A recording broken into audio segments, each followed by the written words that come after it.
Shalom, shalom, frères et sœurs en Christ, et bienvenue à la Rhapsodie du vendredi 10 décembre 2021. Rhapsodie écrite par le pasteur Chris Oyakilome, et la lecture est offerte par les vérités de l'Évangile.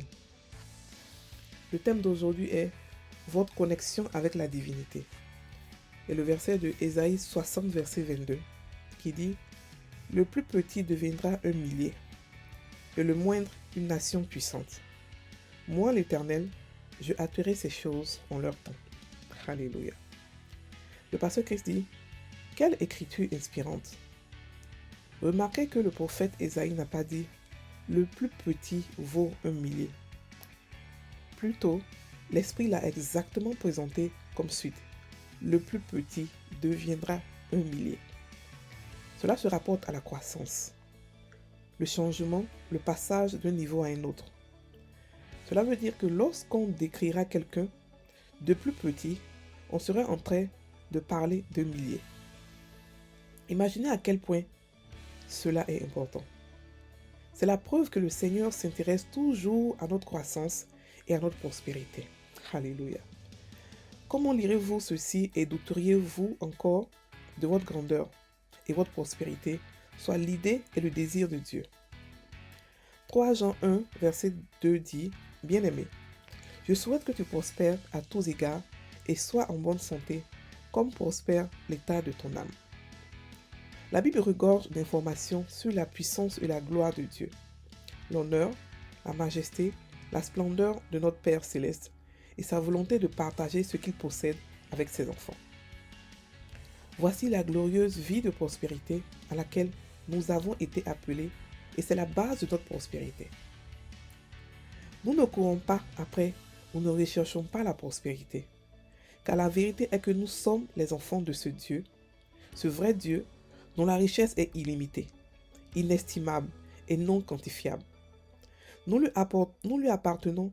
La différence entre les chrétiens qui croient et marchent dans la prospérité et ceux qui n'y croient pas est la suivante.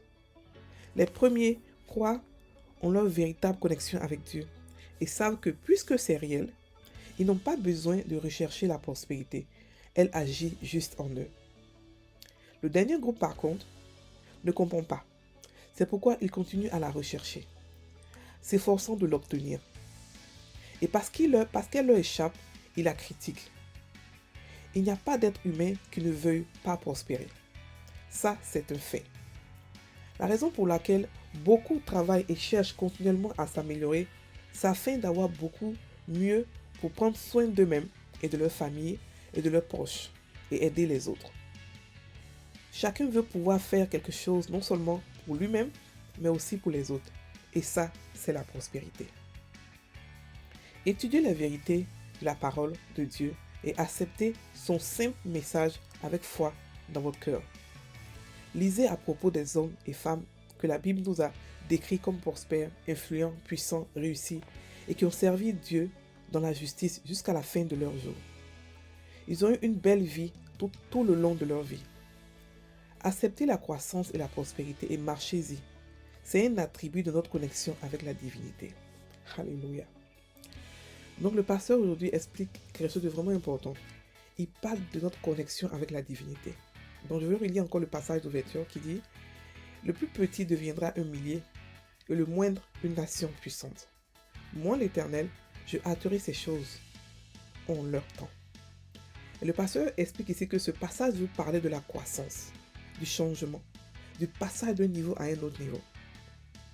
Nous sommes connectés à Dieu. Non seulement nous sommes connectés à Dieu, mais il vit en nous et il a fait de nous des divinités, des dieux. Nous sommes des dieux, sauf que nous ne sommes pas des dieux qu'on prie, nous sommes des dieux qu'on ne prie pas. Nous avons la même nature que Christ, la même nature que Dieu. La Bible dit que tel que Jésus est, tel que nous sommes dans ce monde. Nous devons être conscients de cela. Sans cette conscience, nous ne pourrons pas attraper l'héritage que Dieu a mis à notre disposition. Donc Dieu veut que nous soyons croissants. Dieu veut que nous prospérons. Il a dit que je souhaite que tu prospères à tous égards et sois en bonne santé comme prospère l'état de ton âme. Donc forcément, il y a une connexion entre notre prospérité et notre maturité spirituelle. Et avec tout ça, d'autres personnes vont vous dire que non, la prospérité, c'est une bénédiction de Dieu. C'est vrai, c'est une bénédiction de Dieu. Mais c'est aussi un état d'âme.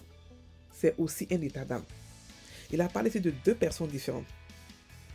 Il a parlé des personnes qui croient en leur véritable connexion avec Dieu. Des personnes qui savent qui ils sont. Et en eux, la prospérité agit. Elle agit juste.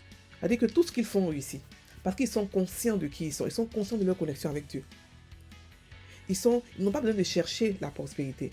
Ce qu'ils font, ils servent. Leur prospérité suit le service de Dieu.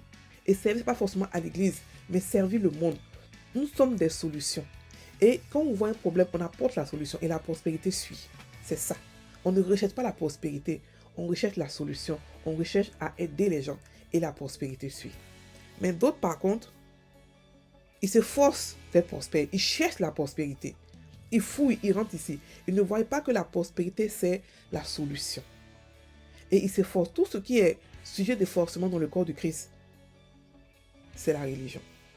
Parce qu'avec Dieu, on ne se force pas. Pourquoi? Parce que nous ne sommes pas des obéissants de la parole de Dieu. Nous sommes des pratiquants de la parole de Dieu. Nous pratiquons l'évangile. Nous pratiquons les paroles. Quand nous pratiquons les paroles entrent en nous. Elles entrent en nous, elles germent, elles portent des fruits. Et nous, automatiquement, pratiquons la parole facilement, par la méditation. Donc, on n'a pas besoin de s'efforcer. Lorsqu'on s'efforce, c'est que c'est la chair qui commence à agir. Lorsqu'on se force d'être gentil, on s'efforce d'être bien, on se force d'aimer, non, c'est la chair. Dieu ne veut pas qu'on s'efforce, Dieu veut qu'on le fasse de manière naturelle. Et ça, la méditation de la parole nous permet d'agir, de faire tout ça de manière naturelle. Donc, la prospérité, c'est un état d'âme. Et quand je parle de prospérité, je ne parle pas forcément de l'argent. Je parle de l'épanouissement dans tous les domaines de votre vie. C'est ça que je parle. Et je parle aussi de cet épanouissement est tellement évident pour vous que vous aidez d'autres personnes.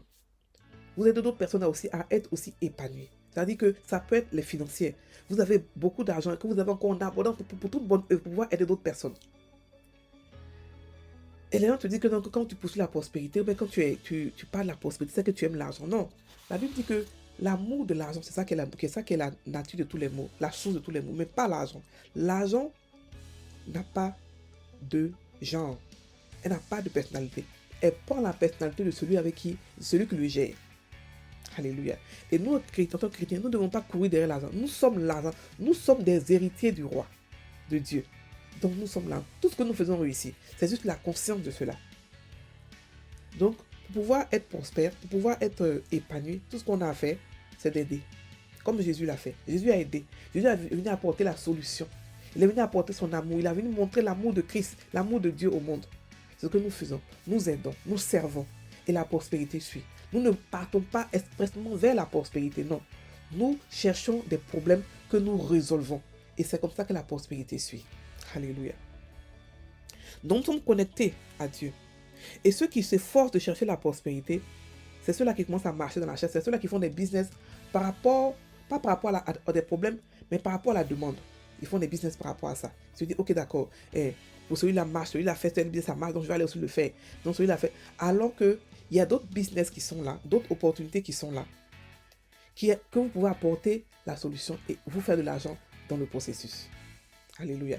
Donc, nous chrétiens, ce que nous devons demander à Dieu quand nous prions, c'est pas Seigneur, rends-moi riche. C'est Seigneur, ouvre-moi les yeux pour que je puisse voir les opportunités, pour pouvoir aider, pour pouvoir servir ton peuple, pour pouvoir apporter la solution. Alléluia. Voilà, donc c'est ce que le pasteur aujourd'hui a dit grosso modo. Donc, nous avons une connexion avec Dieu. Et tout ce qu'il a nous appartient. Donc, notre prospérité vient de lui.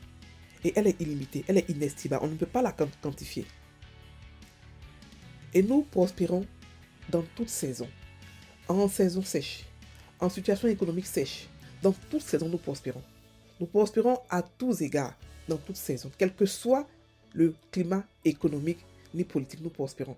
Parce que la prospérité, nous la transportons en nous.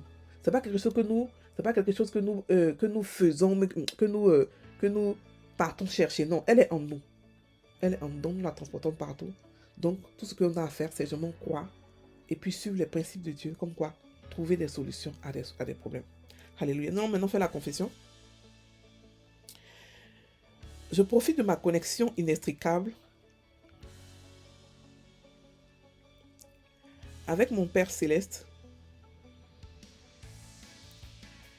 car tout ce qui lui appartient m'appartient. Ma prospérité vient de l'Esprit. Elle est illimitée, inestimable et non quantifiable.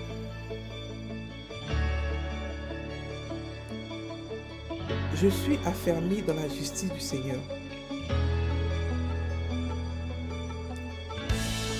Donc, je m'épanouis comme le palmier. Je marche toujours dans la richesse et l'abondance. Amen. Soyez en Christ, passez une très bonne journée. Soyez bénis.